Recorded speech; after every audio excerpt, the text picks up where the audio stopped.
Welcome to Commissioner Covo Connects, today with a very special guest because public safety is a priority for District 2.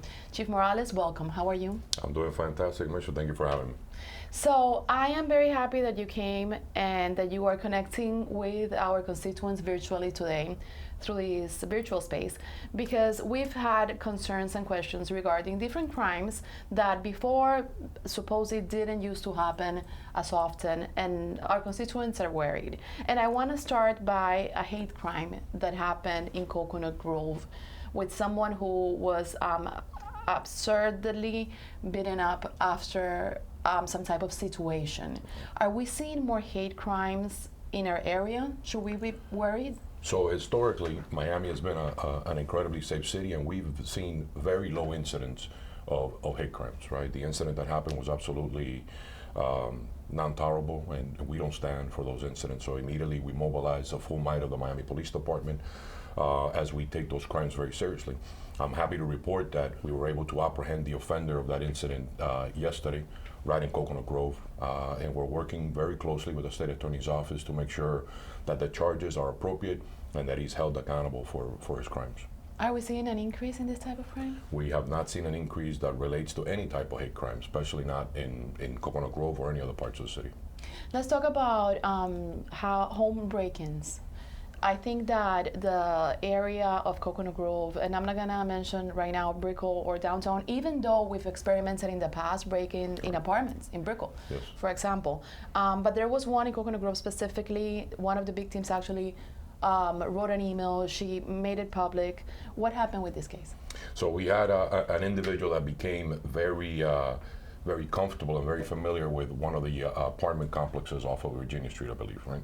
And over the series of about 3 or 4 months, as he was having arguments, and this individual lived in the West Grove, as he was having arguments with his girlfriend, he will go to this place to kind of relax. He was smoking some marijuana in the rear of the building, and he became very accustomed to the security measures. So he was able to evade the security, he was able to climb a couple of fences into yards, and what he found was, which is very common nowadays, is that a lot of the balcony windows were being left unlocked, right, and a lot of the front doors of the building. I mean, most folks kind of assume that since you have some sort of security at the front door and the doors are locked to the exterior of the building, that it's okay to leave the doors internal open, and that's not the case. So the individual went into a couple of places. The last one that he went into, he was able to, he confronted the victim who screamed, the neighbor came in, he fled. Our detectives worked diligently, walked every possible escape route. We're able to gather cameras, and we're able to actually grab a image from a neighbor's Ring camera of the offender going into his house. The investigation continued, and we're able to apprehend him, where he gave us a full confession to all 6 break-ins in that location. What would be your recommendation for the area of Coconut Grove? Absolutely, for any area, right? It's always to secure your doors, right? Never believe that if you're in a secure building that is safe just because the exterior is locked. Lock your doors, lock your balcony doors, even if you're on the 5th, 6th floor, lock your doors, because burglars are known to climb over balconies, right? So they're very ingenious, right? So don't rely on the height or the exterior physical security. Always lock your doors, and I guarantee you, 90% of the time they find a locked door, they move on to the next one. Chief, let's talk about Brickell and downtown. We've had a lot of reports regarding homeless people that unfortunately are unhoused, but it can create some type of public safety situation when, for example, a person is mentally ill or attacks or exposes their parts to someone, to children. What are you doing right now to take action and to help us with this situation? So real quick, at the beginning, I just want to kind of make sure that the police department, we don't criminalize homelessness, right? But we do realize that there's some homeless folks that are engaged in criminal activity. So that's what we're trying to focus on, the activities that the homeless folks are doing that are against the law. So as we continue, we have a team of specialized officers that are trained, that work together with the Homeless Trust, with the Homeless Outreach, Solid Waste, and Code Enforcement to kind of handle all those issues, all the encampments, right? Is the Homeless Empowerment Assistance Team, or HEAT. And these are 2 sergeants and 15 officers. We just doubled the number thanks to a federal grant. So you'll see 5-day coverage. We're trying to expand it to 6-day coverage, right? But what they do is they go out there with education and placement as a first option for any unhoused folks, right? So what we're trying to do is kind of encourage. One of the things that a lot of folks think is that there's homeless folks out there that want shelter and don't have it. I'm here to tell you that there is not a single person in the city of Miami that is unhoused that wants to be placed somewhere that there's no placement for them.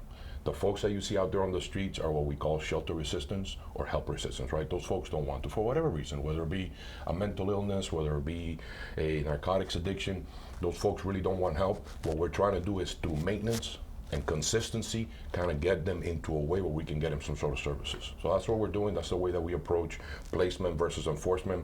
But we will place homeless folks in jail if we catch them aggravating, hurting somebody. There's no tolerance for that, right? If they're aggressive and they are violating the law and they're violating other folks' rights, we will put them in jail.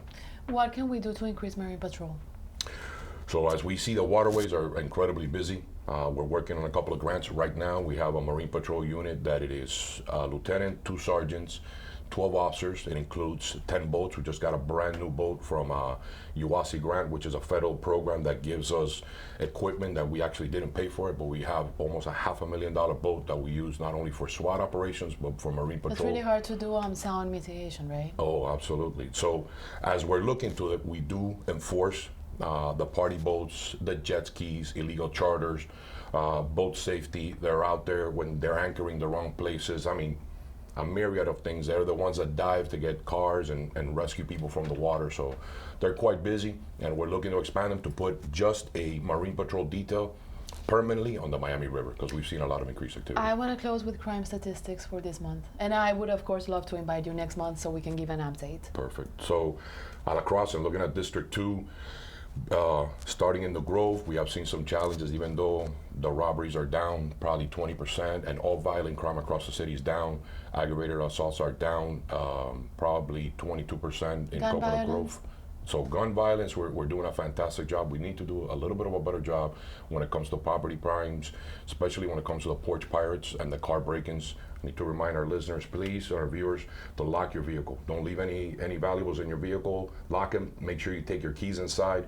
The incidents that we've seen of stolen motor vehicles that leave the key fobs inside the vehicle, in the garage, or in the secured gate driveways. But once they get access to the vehicle, because they notice that the expensive cars have the mirrors out, the side mirrors, they get in the car, the key fob's there, and so is the garage opener. So they're able to get in there or access the home. So just be mindful and secure them. As we move to Brickell, we're looking at a phenomenal year. What we usually see is the retail theft. Somewhere in the areas or around Brickell City Center. As you go a little bit north to downtown, property crimes as well. We're facing the challenges with some of the homeless on homeless crime in downtown. I've seen more traffic control. We have additional units that have been placed in locations. We did have some difficulties with what we call the intersection takeovers, where the folks will come in and film and do donuts in the middle of the street. So we're placing officers strategically throughout.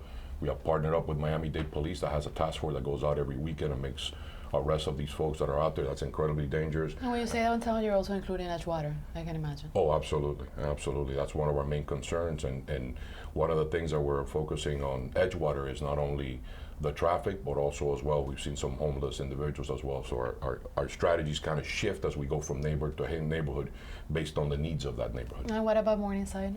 So Morningside is a phenomenal neighborhood. I used to be the commander there back in 2010, so very near and dear to my heart. We have seen some incidents of car break-ins, but they are lower compared to what is next year. But like I always tell my officers, never settle. We're always aiming to reduce the crime versus the year before. Recommendations, how should people get in contact with you, and when should they call? And then, of course, just to close the segment, Chief, and thanking you, any other tip that you want to give the audience? Perfect. So everybody kind of asks, hey, when do I need to call 911? So if something is happening now and there's an emergency, you call 911, right? If it just happened or you discover something that's already, transpired, call 305-579-6111. That's not a non-emergency number. And then we can have the police response. What should be the expected response time? So it depends. Days of the week, we kind of varies. You can expect a lower response, obviously, in busier times, Friday afternoon, Friday night, Saturday afternoon. But in the daytimes, we average less than 35 minutes per call, depending. If it's an emergency, trust that the police will get there in under 3 minutes. So that is a standard that we keep throughout the city. 98% of the calls that are in progress and emergencies, our officers, from the time you call to the time an officer is at your door, is less than 3 minutes. Thank you, Chief. I really appreciate that you came. That's our pleasure. Thank you for having me. Thank you. Thank you.